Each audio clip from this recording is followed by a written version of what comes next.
You're listening to the Staging Sips podcast with Lori Fisher. This podcast is dedicated to helping real estate staging CEOs build healthy businesses that grow, flow, and thrive. Hello, everybody. Welcome back to the podcast.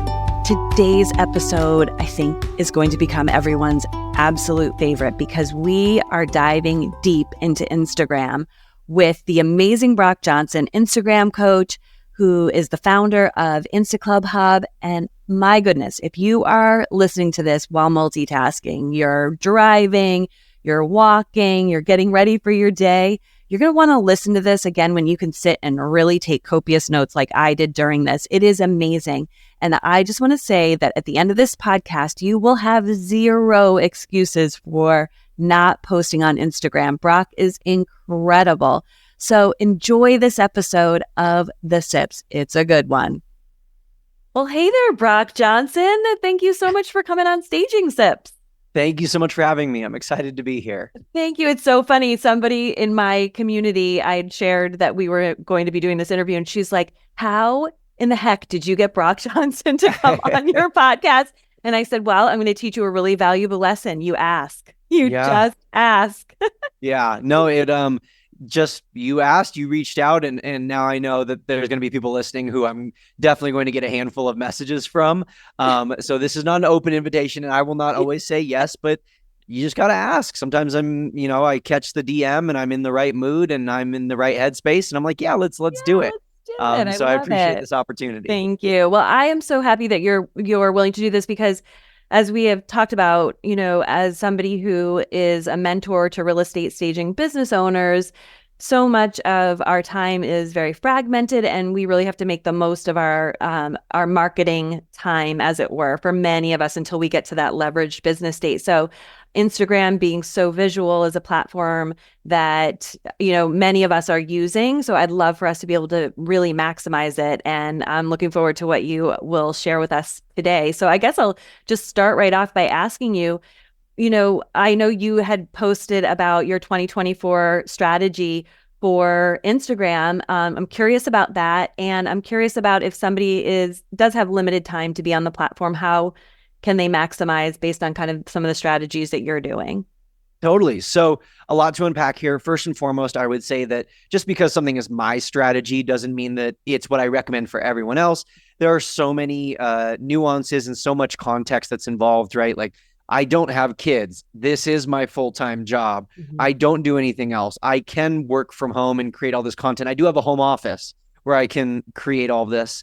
And so there are all those asterisks that can be added to my own strategy. But what I can recommend for people is that, generally speaking, you want to be posting at least one feed post per day, at least one feed post. And reels are included in that because reels are posted to the feed on Instagram.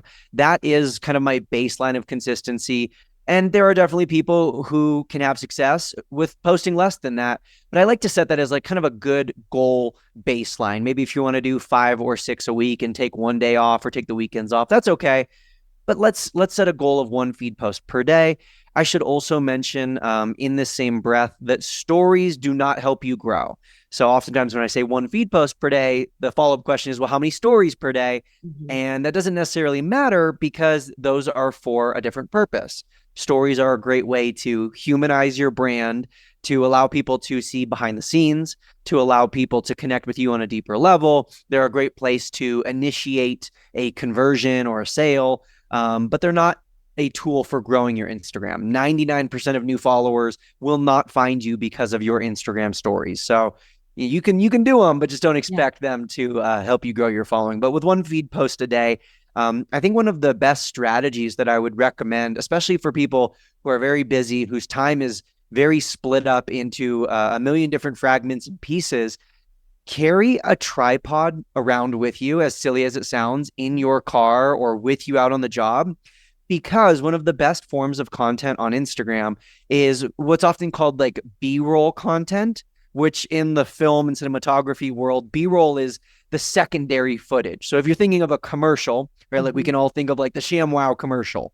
The A-roll is the ShamWow guy talking directly to camera and, shouting and telling you all the benefits of the ShamWow.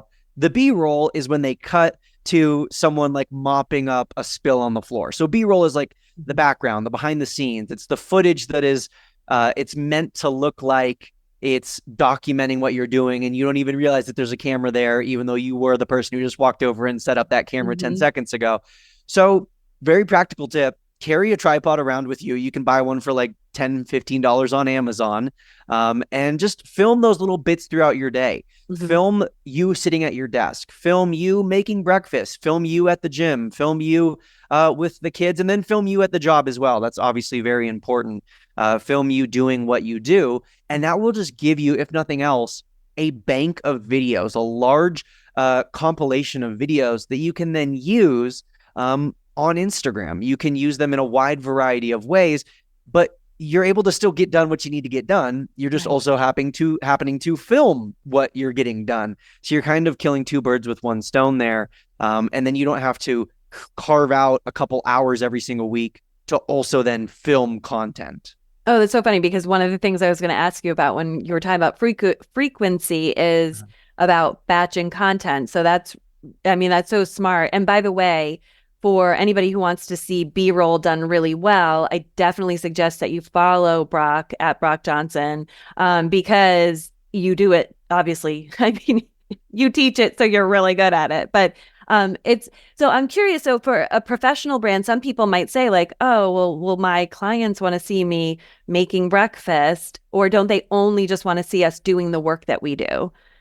Yeah, I would say they primarily want to see you doing the work that you do. And I should also say that part of my feed strategy and what I recommend, what I teach, is that the vast majority, if not 100% of your feed posts should be related to your niche. They should appeal to that ideal audience.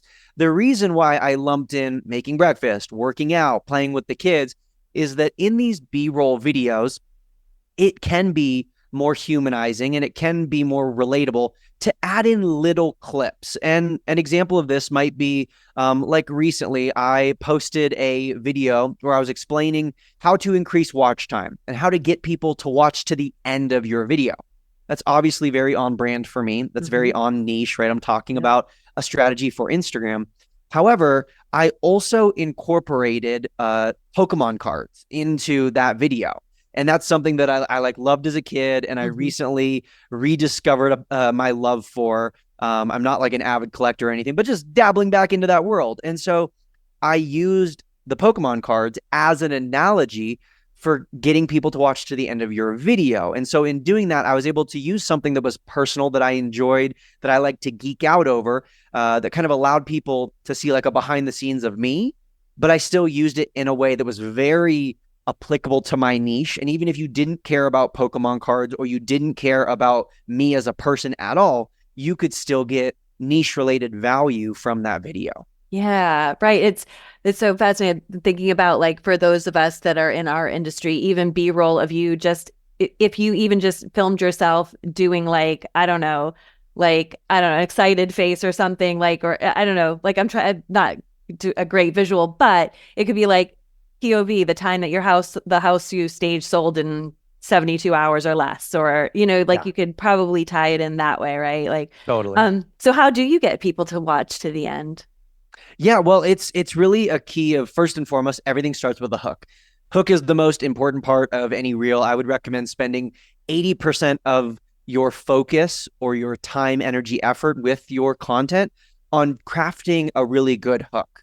There's a lot that goes into that. We can talk about like the different elements of a good hook, but the hook is arguably the most important part of any video.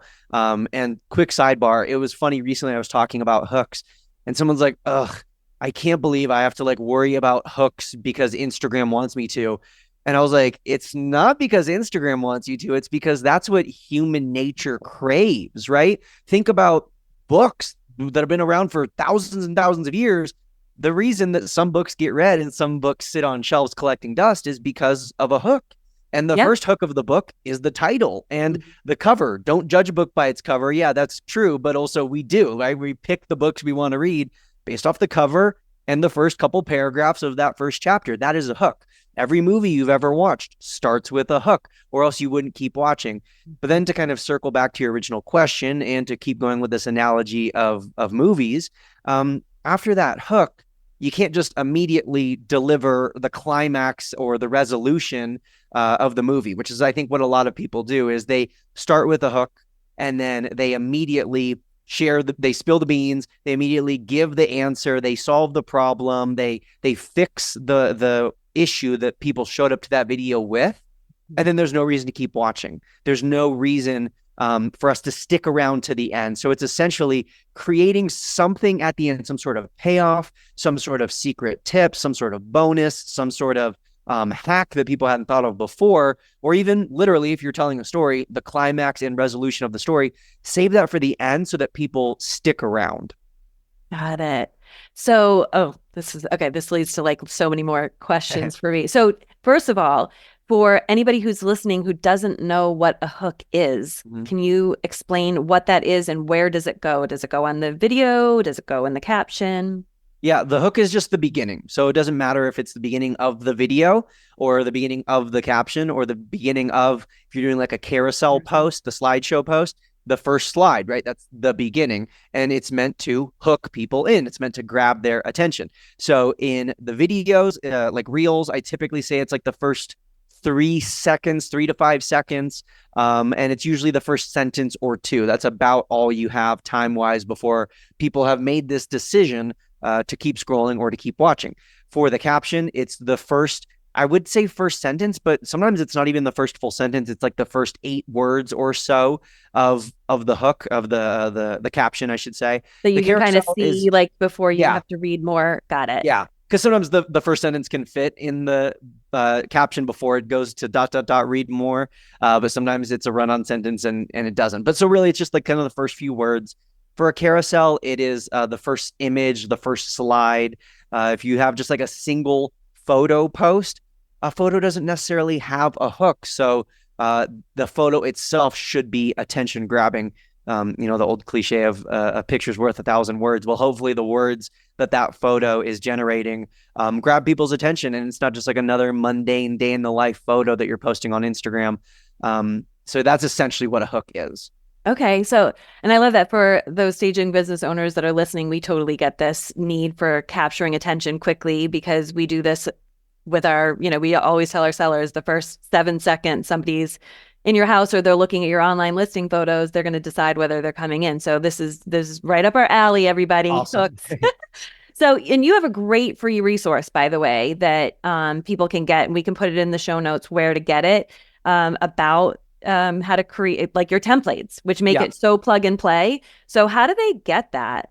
Yeah, so that came from a study where we looked at like 300 or 400 viral TikToks and Instagram reels, and we just basically pulled out the opening phrase, that opening sentence, and wrote down what it was. And then we, from that list, kind of tallied every time we heard the same hook used over and over again, and came up with our list of a top 25 hooks, the top 25 most viral hooks. It's totally free to download. I'll give you the link so that we can put that link down in the show notes so people can just click and download it.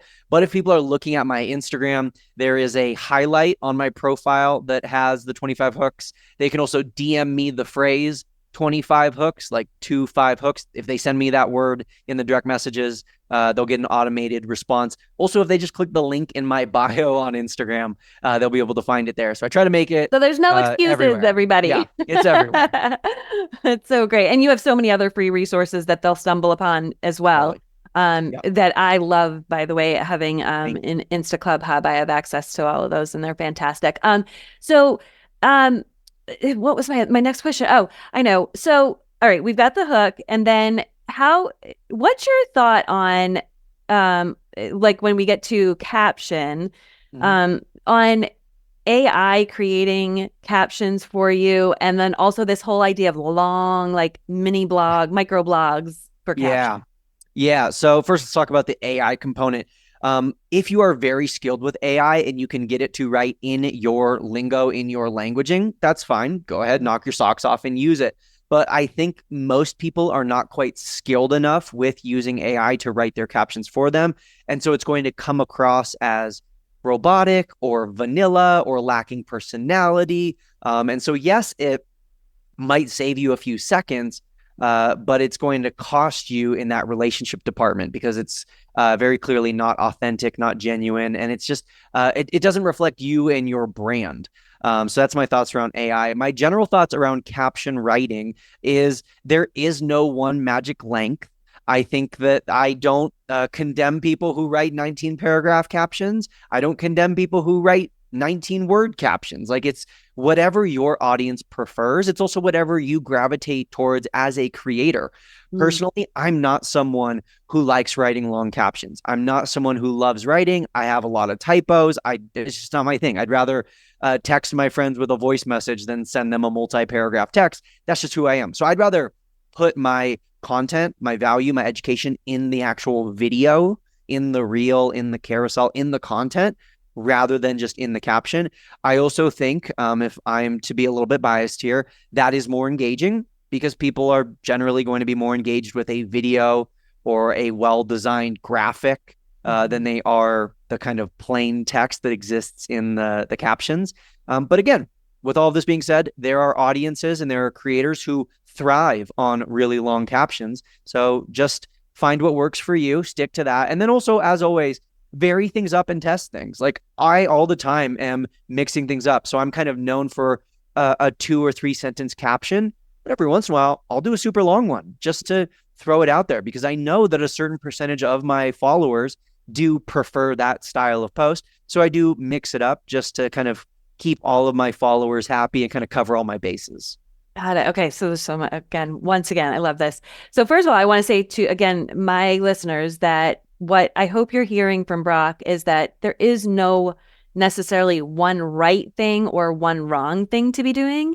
Yeah. As a creator, and yep, shaking it. Yeah. Yeah. And I think so many of us get tripped up at the moment of pushing, post or, that we second guess what our content is. We second guess what the caption is. We stress about all of it.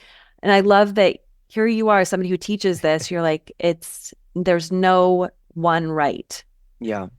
Which is fantastic. But I'm curious, how do you know? You also mentioned testing things and trying things and then seeing what your audience responds to. Where do people how do they find that information? Totally. Great question. I think a really common mistake that I see people making is they ask for that information. So they'll post an Instagram story and they'll say, let me know what you want to see more of. Or they'll put up a poll with like 4 or 5 different, couple options and pick which one you want to vote for, what you want to see more of on my page. Or they make an entire post, or they finish their post or their caption by saying, let me know in the comments what you want to see next. And that's problematic for a few reasons. I think number one, it's putting a lot of pressure on your audience to basically come up with your content for you, do your job for you as the content creator by coming up with those ideas for you.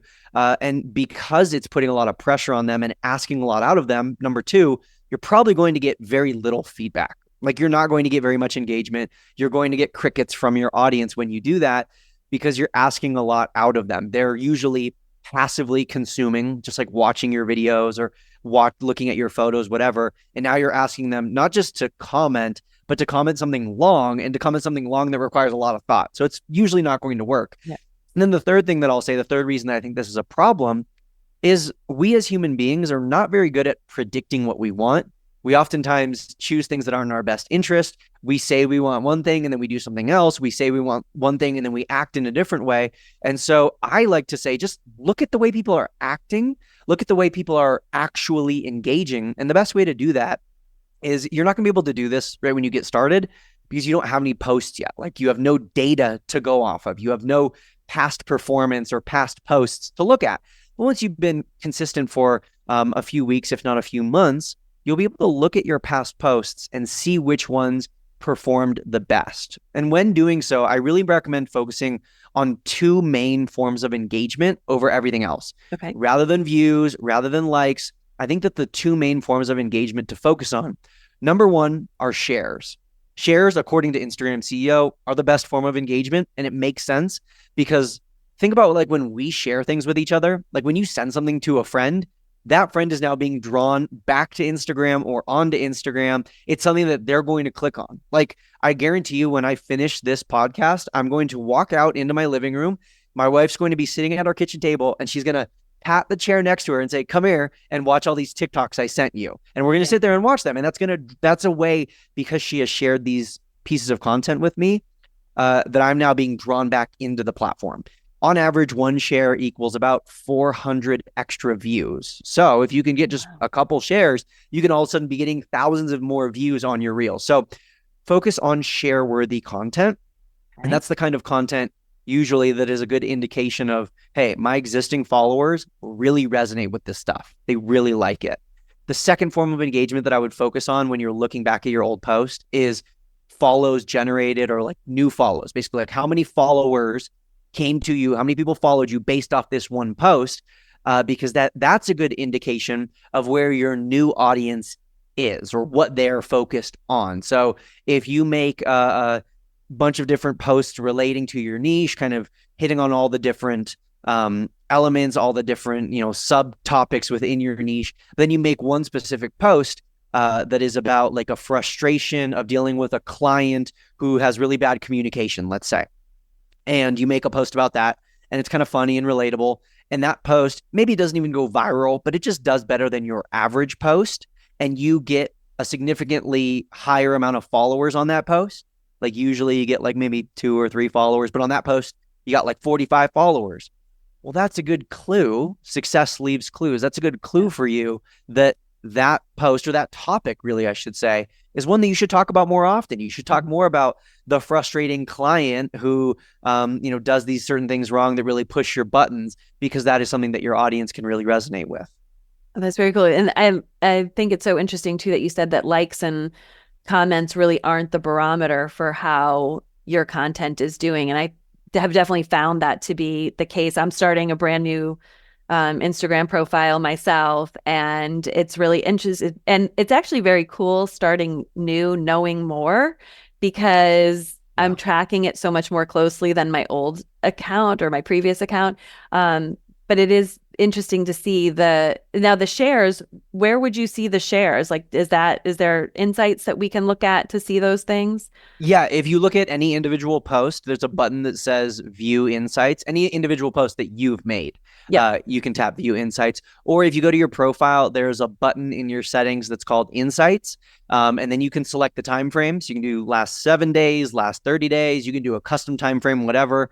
And then you can even sort it from highest to lowest in terms of shares. And it'll just give you the list of all of your posts in order of which got the most to least shares. And so it's a really easy way.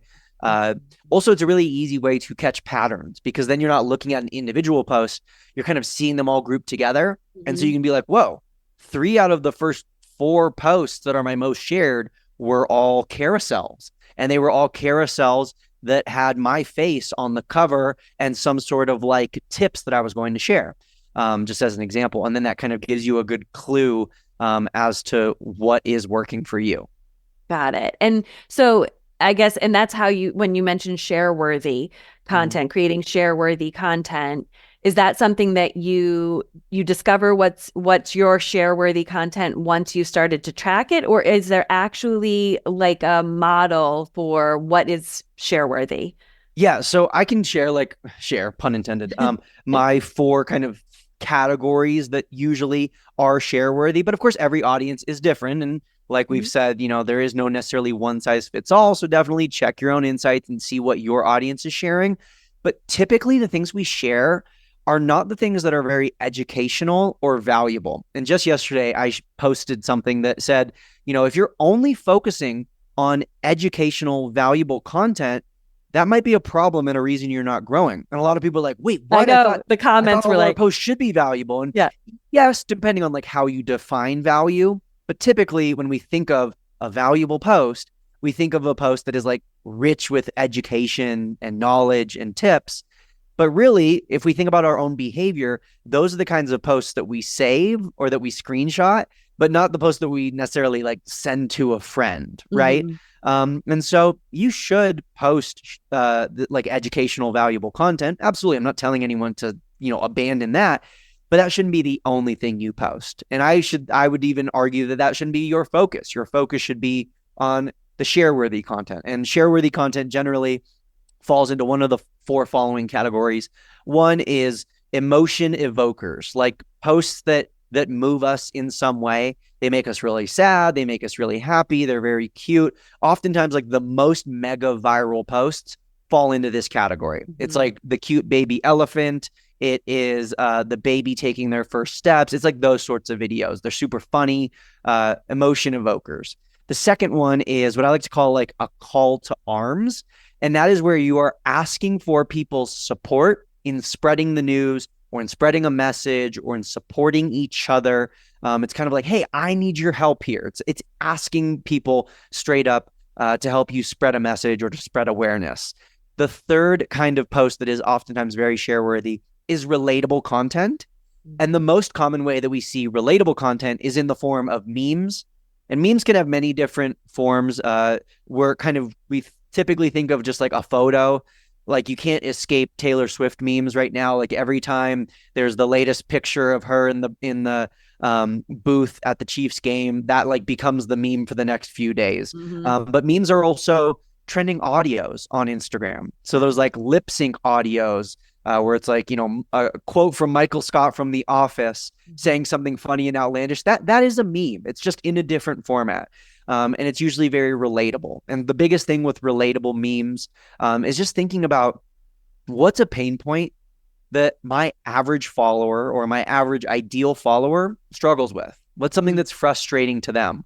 What's something that they experience on the day-to-day that's annoying, that is scary? I posted yesterday on my TikTok a meme about pretending to, or not being in a meeting, excuse me, and not knowing what KPI stands for. And that was super relatable. And the comments are just flooded with people who are either saying like, oh my gosh, me too, I still don't know what that means. Or people are putting in other like corporate related acronyms that they don't know what it means, or they weren't sure what it means. And so that's relatable, right? It's humorous, yet it's still related to my niche. It's still related to having a business and growing a business and all the different acronyms that exist within the business world. And then the fourth and final category of share-worthy content is breaking news. Now, this one is probably not the easiest one to manufacture. It's probably the toughest one to manufacture because most of us are in industries that there isn't very much breaking news, but there are still ways that pretty much every industry can come up with or use breaking news. And I think an easier way to think of it is not just breaking news, not just like headline news, but pop culture, trending topics. I think, if I'm to put myself in your shoes and to be in your niche, like when X celebrity or influencer comes out with the latest architecture digest, and there's like the newest YouTube video out and it's getting millions of views and everyone's talking about it, that's quote unquote breaking news. That's pop culture. It's relevant. It's happening. It's trending. And so how can you talk about that? How can you relate that? How can you draw attention to that in a way that is related to your niche, but is still, timely and relevant? Oh my God, that's so, so helpful to kind of, and I think that's one of the things that I love about the way that you teach is that you're so systematic about it and make it really super simple to digest exactly what you're supposed to be doing. And so it's interesting because I saw your post the other day about the valuable content, and I saw everybody stressing about that in the comment section, and you had to talk some people off the ledge.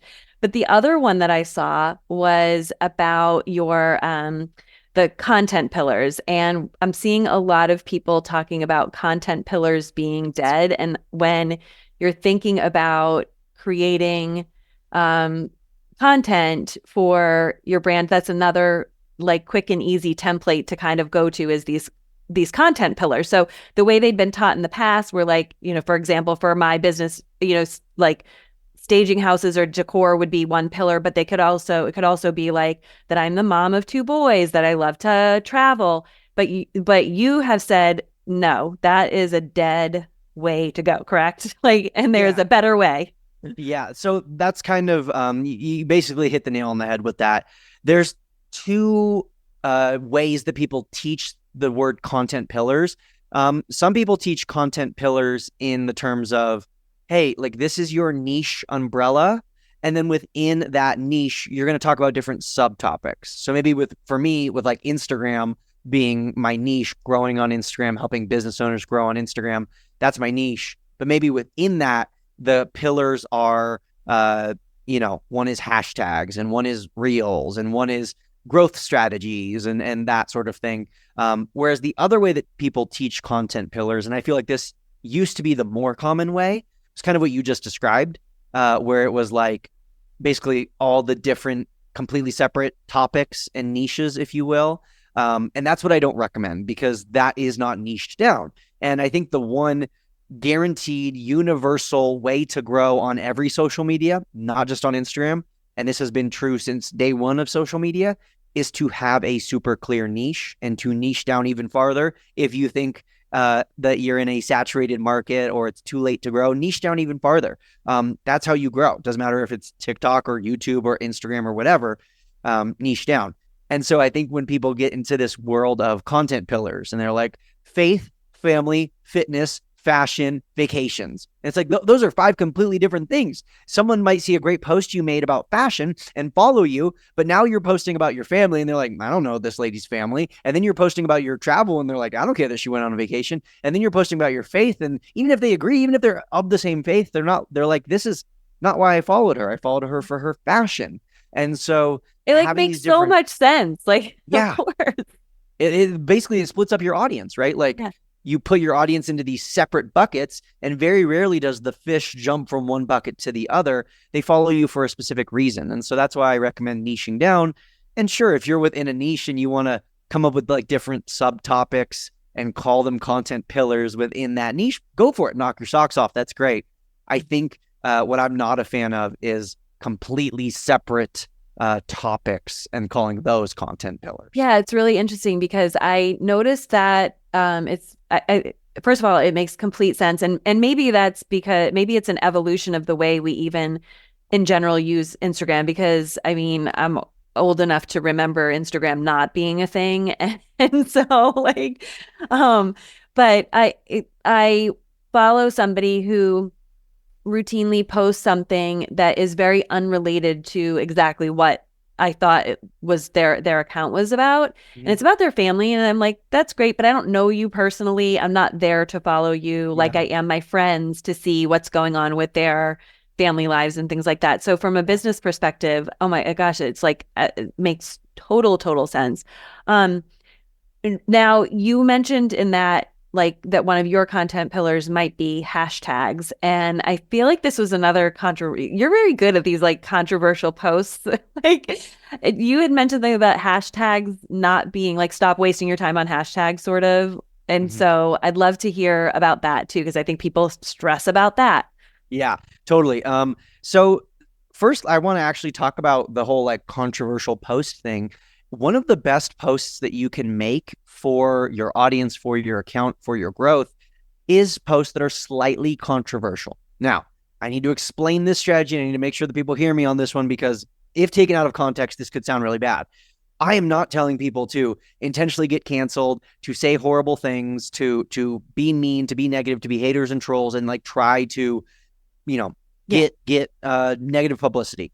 However, we all have beliefs and opinions within our industry. That's key. We're not talking about politics. I'm not making a political post about the next election. I am making posts that are still related to my niche. They're still related to Instagram, but I differ in my opinions from some other Instagram coaches. And one of those that I have posted about many times, and every time it's probably the number one question I get. So that's why I continue to post about it. And that's the idea of hashtags. And that's because for quite a while, from maybe like 2015 to 2018 or 19, hashtags were such a reliable and consistent way to reach new people, to get more engagement, and to grow your following. Today in 2024, much less so. Today, they are far less effective, far less likely to help you get a ton of new followers or a ton of engagement. They can still help, absolutely. They're most likely not going to hurt you. So sure, you might as well use them. But for a lot of people, they're stuck in this old mindset. And so they're stressed about hashtags. they're like worried. They're constantly researching them. They're constantly like racking their brains of how many should I use. They're not posting because they feel like they haven't gotten their hashtags ready. And because of that, it's detracting from their overall Instagram presence. It's taking the joy out of Instagram, and it's a major source of stress and frustration. And so that's why I say, like, forget about them. If they are that for you, if when you think of hashtags, you think of confusion and frustration, those are the adjectives that come to mind. Yep. Then forget about hashtags, because really they're not as effective as they used to be. They're not very powerful anymore. We don't necessarily need to. We can, if you want, get into like all the reasons why they're less effective. But from countless studies, we have seen they're just not very reliable anymore. And so I haven't used a hashtag in, I mean, I'll occasionally like use a silly one, but I haven't actually used hashtags as a strategy in quite a long time, because I'm trying to lead by example and show people that they're just not that necessary, and you can have plenty of success without them. Okay. Yeah, no, that's really, really great. And I am curious about maybe what that shift is, but one of the other things that you mentioned, which I'd love for you to maybe expand on, if it's even possible, is you mentioned something that was reliable, and you mentioned that the hashtags were reliable and consistently reliable back in like 2019, and prior to that, they've become not that. But I'm curious if there is anything that in general is reliable and consistent that you've seen that it will never go away, like practice. So a couple, just two-part question. Yeah, great questions. So first, let's talk about kind of the second one, which is something that's consistently reliable and it's not really going away. It hasn't changed. It is share-worthy content, which we've already talked about. It is sticking to one niche. It is posting consistently. Since the invention of algorithms, it has been pretty much true on Instagram that the more frequently you are posting, the higher your growth rate will be. So that's why another thing that I commonly say on Instagram that it is also for some reason controversial is the more you post, the more you grow. Now, do you need to post 19 million times a day? No. But it is generally true that the more frequently you post to your feed, the more you will grow, the faster you will grow. Of course, there are plenty of caveats we can say, like those posts need to be valuable, they need to be share worthy, they need to be of a certain level of quality. As long as they can maintain that level of quality, let's keep dialing up the quantity. So that's what is tried and true on Instagram. What I would say in terms of why our hashtag less effective is also because of the algorithms. The algorithms are really, really smart. The artificial intelligence that works within Instagram is very, very intelligent. Back in 2016, if you posted a photo of a pizza, Instagram couldn't really tell that that was a photo of a pizza. So they needed us to self-categorize our posts by adding hashtag pizza. That told Instagram that this is a photo of pizza, and it allowed for Instagram to show that picture as a result when people were looking for hashtag pizza. Now, you don't need to add those hashtags because the algorithm can figure out what your post is about without them. How can it do that? Well, it can look at your caption and the words you're using. It can look at the things you normally post and make assumptions about what you're going to be posting next. Quick sidebar. That's one of the reasons that niche is really important, because when you stick to one niche, the algorithm can figure out, oh, that's what she's posting about. Now we can assume, we can figure out what her content is usually about and make sure that people who are interested in said topic find her account easier. We make sure that we show her account to the people who would be interested in that topic. So that's one of the reasons that another reason that niche is so important. But basically the algorithm is also to the point now where it can literally look at your photo of a piece of pizza and figure out that that's a piece of pizza. And probably that it's like pepper, onion, and yes. Yeah. Like you got it from Domino's. It can figure out all of those things. It's able to look at your bio and the words you use. It's able to look at who else do your followers follow. Like if all of your followers also follow a bunch of other pizza shops, well, then it can assume that you are a pizza shop. Like there are so many data points. According to one study, Instagram tracks about like 50,000 data points, which is crazy, but it's all to say hashtags are just one of those data points. And so they're no longer necessary. Instagram is really beefed up its searchability, its discoverability. It's one of the world's leading search engines now, as in people are using it to search for things.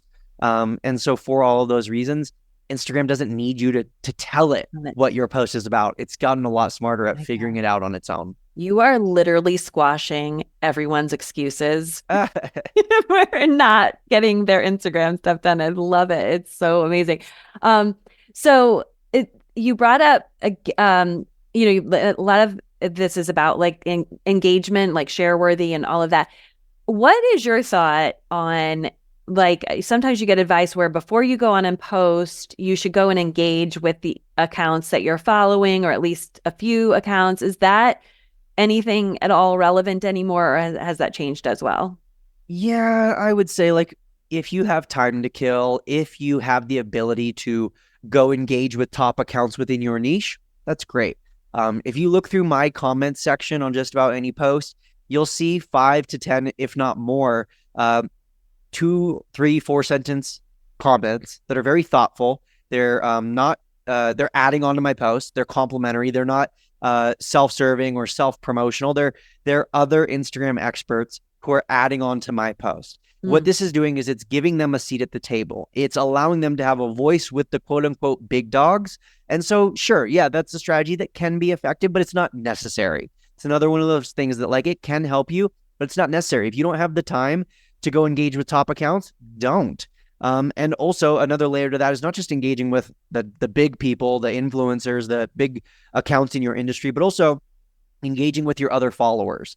That's what I would actually say is more important than engaging with the top accounts. It's more important to, hey, if you're about to post, check out some of your other recent posts, like your 3 or 4 most recent posts, and just make sure there's no comments that are unresponded to. Make sure that every comment has a follow-up or a response. Make sure you don't have any unread direct messages. Make sure that everyone has at least heard back from you.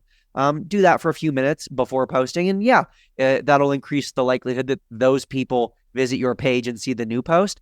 But again, it's absolutely not necessary. There are plenty of accounts, plenty of examples that I could share of people who have grown very successfully without spending hours and hours every day glued to their phone engaging with people. Well, and you even had a post recently. Oh gosh, I'm trying to remember now. I just totally lost it. Hold on, I will find it. But you had another one of those posts where people are like, "What?"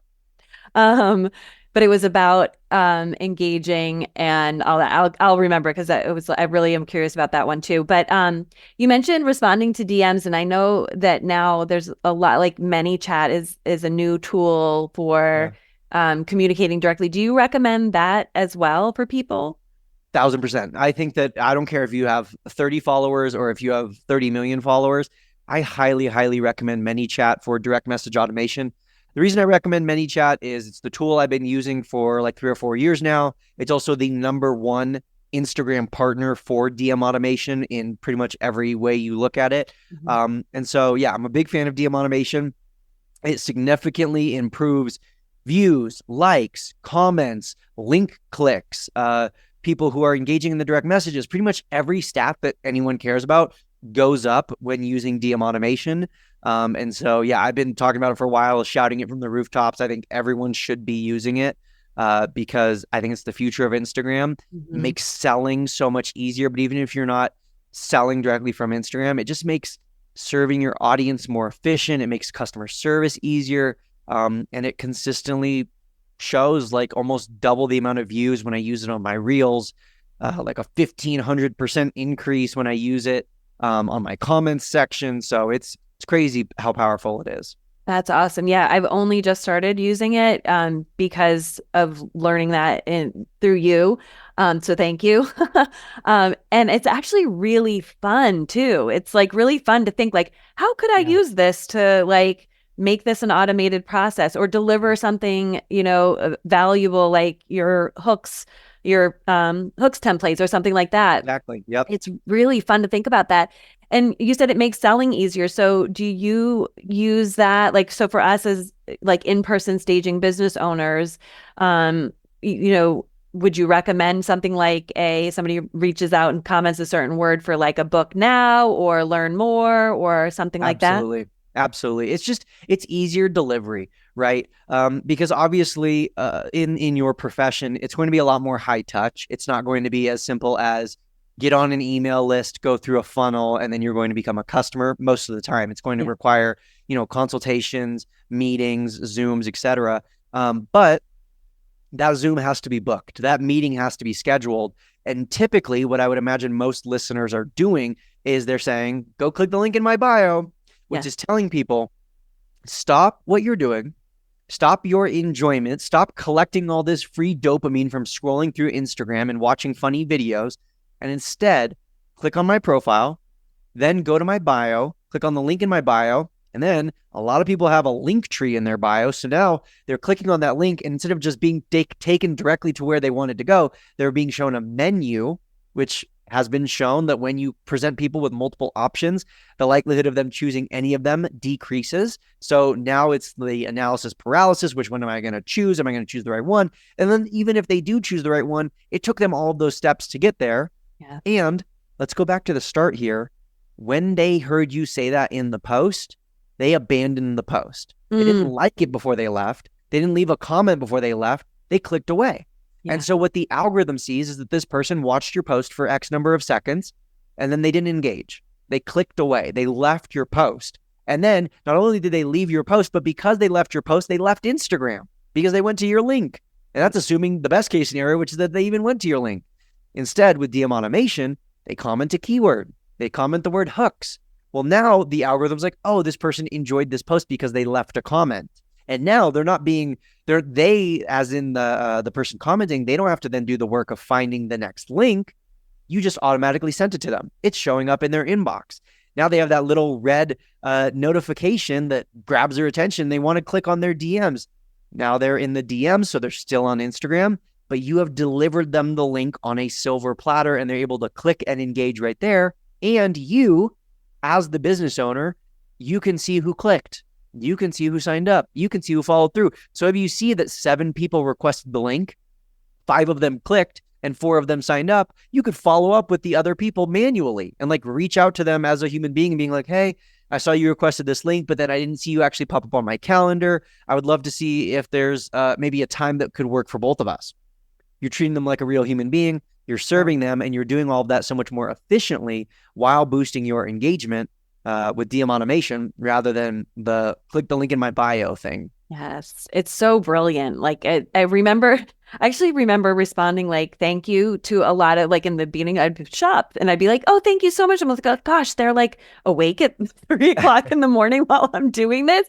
Yeah. And then it was through Insta Club Hub where I was like, oh, that's how they're doing this. Oh, yeah. It's funny. I still get quite a few, and those always make me chuckle a little bit when I get like, 100 people who have just requested the link, and then 4 or 5 are like, thank you so much. And I'm like, that's cute. Like, it's great manners and I love it. But I also hope they don't feel like it's actually me. Yeah, exactly. Well, and I really honestly have a little bit of guilt when I don't say thank you to the bot. Yep, I hear you. So speaking of bio, just another like rudimentary, is there anything key that should happen in the bio? Yeah. So 4 lines or less. It should not be more than 4 lines, because if it goes more than that, it's kind of like the caption thing we were talking about earlier, where it goes like ... read more. No one's going to read more. People are quickly scanning our bios, very similar to how they're quickly scanning a billboard on the highway. And it's about the same amount of time. People usually make a decision in about 3 seconds of seeing your bio in your profile, whether or not they're going to follow. Same is true when they're flying by a billboard at 70 miles an hour on the highway. They're quickly, like within 3 seconds, kind of consuming that billboard, driving by, deciding if they actually need to call 1-800-LAWYER. So 4 lines or less is the key. The 4th line, the last line, I say 4th. It could also be your 3rd line, depending on how long your bio is usually a call to action. So something telling people about next steps. Do you want them to click the link? If so, what's on the link? Why should they click the link? Should they watch a highlight? Should they click on your stories every day? Should they check out your most recent post? Should they check out your pinned post maybe? Should they send you a direct message with a certain keyword to unlock some certain discount? I don't know. Whatever sort of call to action you want to direct their next steps. That's the last line. The first line should clearly articulate your niche. Who do you want to attract to this profile? And what are you going to be providing once someone follows you? So you've landed on your profile. They need to immediately know, why does it matter? Like, why should I care? Why are you for me? And that's why, again, to like think about the billboards on the side of the highway, it's like they always say, like, are you a trucker who's been in an accident? Call this number. Well, it's telling them the who, are you a trucker? And then the what, you've been in an accident. Call this number and we will get you your money or whatever. Are you a motorcyclist who's who's been in an accident, call this number and we'll get, it's telling people the who and the what. So that first line of your bio, basically just clearly articulate, explain, who am I trying to attract to this page? What is my ideal audience? And how am I going to be serving them? What am I going to be sharing with them? What can they expect out of following me? Awesome. Oh my God, this is so, I like a couple last questions before we go. I hope you don't mind. This is like so valuable. Like literally, if you guys could see me, I'm like, oh, go on. Like, but you mentioned one of the things I realized when you were talking before was you had done a post recently where you told people to go to your bio and to favorite your account to see them. It's for your account to like be seen more. And I was like, that is genius. I didn't even know that was there. Yeah. So I, of course, favorited you Thank immediately. you. I think you said, come back and tell me you've done it too. Maybe. Did you? Yeah. I incorporated direct message automation into that because I didn't want it to just be like, do this thing for me. It was do this thing for me and then let me know and I will send you like a free gift. And I think it was originally going to just be a like silly photo of me or something, like an outtake. But I think I actually ended up making it like a free download or a free gift or something Oh, I like better that. go look at my Yeah. DM. So I was encouraging people to add me to favorites, which is one of the best indicators for the algorithm to say like, who do you want to see? Like if the algorithm has to choose between the hundreds of thousands of posts that have been made every single day, which ones are we going to show this person today? And if you have made the conscious decision to tell the algorithm, this person is one of my favorites, well, then the algorithm is really going to make sure that that person shows up in the feed. And so by having at least some of my followers add me to their favorites, it really increases the likelihood that I pop up when they open up Instagram. Yeah. So you did like a tutorial video on that. If I can grab the link to that and put it in the show notes, I'll do that because I think I immediately was like, oh, I'm going to have to tell my people to do that too. Or go and follow even the people that I really love hearing their content. And you're one of those. You also mentioned pinned posts. And I know that you have a very important, very first pinned post that you like people to have on their account, which I have not done yet, but I will. It's on my list. What is that pinned post and why is it so important? Yeah, I recommend that the first pinned post is an about me or start here or who am I or who are we? Basically, just like introducing people to your page and kind of setting the tone. Because a lot of times we post and we post and we post and we kind of like take ourselves and our followers down this journey and we forget that people just followed us today or yesterday and they haven't been with us for all these years. And so they don't know all these things. They missed all these moments. And so that's the first pin post. The second and third pin post, usually I say the second one should be kind of explaining your offers, your services, what you do, how people can get involved, just letting people know like, hey, if they want to work with you, how can they do that? And then the third one I like to say is that's where you can kind of have some flexibility, but I usually recommend that it is I like to say a good example of what people can expect from you. So maybe a post that just you feel like, hey, this is a good example of what people can expect on a daily basis. Like this is one of my better posts. That can be your third one. What most people do is they have a post that like goes VFM, which is a term I use that means viral for me. So like it does really well for them, or maybe it just straight up goes viral and reaches millions of people. And then because it went viral, they kind of want to show it off. And so it's like their trophy case. And then they use their pinned posts to just be like, here are my 5 most famous viral posts. When it's like, no, people don't necessarily care what was the most viral. They care who you are and what you do and what they should expect from you. And sure, sometimes that can be the viral post, but most often it's not. I love that. I feel like we've done this whole like meandering through the Instagram account today with you. And it's so great. I have so many more questions and I'm sure people who are listening to me do as well. You are so gracious. You're like, I don't need to promote anything, but I'm going to say Insta Club Hub is a fabulous resource. And I thank you and your mom for creating that space for people like me who are not like super techie and that there's like all this plug and play and I always feel like I'm updated in addition to what you do on your Instagram feed. You have definitely valuable posts, but they're entertaining, they're engaging. You hit those 4 shareable metrics. Like you said, you walk the walk. And I just so appreciate it. I really, really appreciate you taking the time to come here today and to share with our audience of staging business owners. So everybody go follow Brock, get the hooks, and join me in Insta Club Hub. You'll be so much better off for it as a business owner. Well, thank you, Lori. That's really, really so kind. I appreciate hearing that. And I'll let our team know as soon as we get off this call, because they do an amazing job with the club. And I know they love hearing that feedback. So thank you so much. I really love hearing that feedback as well. And thank you for having me on the show today. Thank you. Thanks so much, everybody. This was your sip for the week. We'll see you next week. Bye for now. Thank you so much for listening to the Staging Sips podcast. If you love what you've learned here today, please take a minute to rate and review it so more staging business owners can find us.